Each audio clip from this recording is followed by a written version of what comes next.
Hey Tom, it's Mrs. Geringer. I just wanted to go over your name and kind of help you out here with how to write your name. So the first thing you're going to do is you're going to create a grid, just 2 lines in the middle of the paper here where your name is going to live.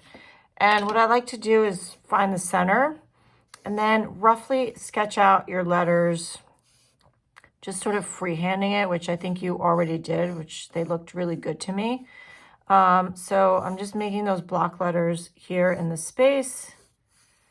And once I like those letters, I'm going to come around with my ruler and I'm just going to use the straight edge to create those lines and make them nice and straight. So I'm just going to do that here.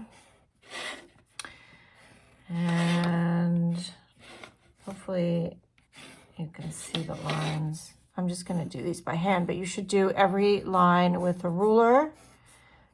I'm just going to do them by hand so that we can kind of move along here. And then you would have the O, the inside of your O, and then your T. Again, you're using a ruler for all these lines right there. All right, so once you're happy with the spacing of your name, you can erase these lines down here because that's just going to cause a little more confusion. All right, so we have Tom, and I hope you can see this. I'm sort of working upside down. Okay, there we go. And I'm going to put a vanishing point all the way down here. So what we're going to do is we're going to connect all these angles that are created from your name. So I'm circling the edges of your name, and those are the pieces that you're going to actually connect to this vanishing point over here. You're not going to do all of them because some of them are going behind the letter, so you don't really need to do these up here. So only the ones that I'm circling, which these two as well. And that's it. Okay, so now using your ruler again, you're going to connect those really lightly to the vanishing point. So you're going to go around from each one of those angles and you're going to create these really light guidelines that are going to help you figure out what the angles are from your letter.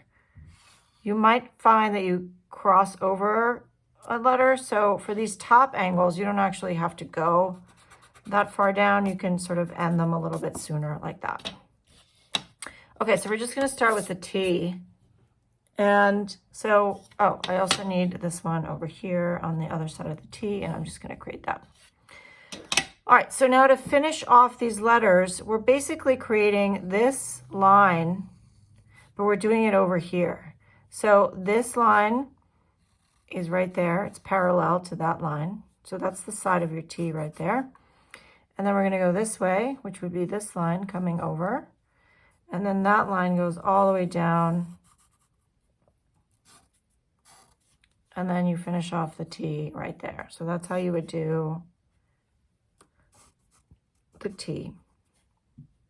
Then for the O, now I can erase all these extra guidelines that I've done. The O is going to be pretty easy because you just have these 2 angles at the bottom. You're going to connect this angle and that angle. And at the same level where that T ended, you're going to just block off your O. And that would be the bottom of your O. And then I can erase this and this. And the inside of the O has these 2 little angles. So all you have to do is connect them, and you're just gonna create 2 lines that go down like that to the O. All right, so your M has a lot more angles. So we're gonna go and we're going to connect them from the bottom. I'm gonna go over here and right there and this line, and also up here, I forgot that one. Just gonna create a line that goes there, and there's one up here also, so you need this angle a little bit. All right, so same as your T where we were finishing it off on one side, we're gonna create this angle, this sort of degreed angle. And we're going to start by doing the bottom of the M, which is this. And then that just sort of becomes, you line up your ruler and you move it over so that it's parallel.